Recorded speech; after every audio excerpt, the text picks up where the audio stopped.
મહેસાણાના કડી તાલુકાના અગોલ ગામમાં જમીન વિવાદને લઈને ખેડૂતોમાં નારાજગી જોવા મળી રહી છે। આરોપ છે કે અમદાવાદની એક કન્સ્ટ્રક્શન કંપનીએ પોતાની સ્કીમમાં ખેડૂતોનો વર્ષો જૂનો કાચો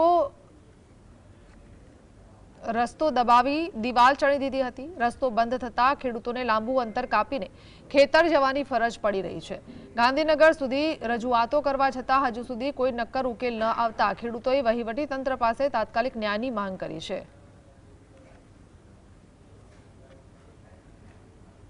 આ ડીએલના નવા નકશા પ્રમાણે નગર નિયોજન વાળોએ આજે પ્લાન પાસ કરી નાખ્યો એની અંદર જે અમારું સરકારી નેરિયન કાયમી રસ્તો છે એ રસ્તો એને ગુમ કરી નાખ્યો છે અને પ્લાન પાસ કરી નાખ્યો।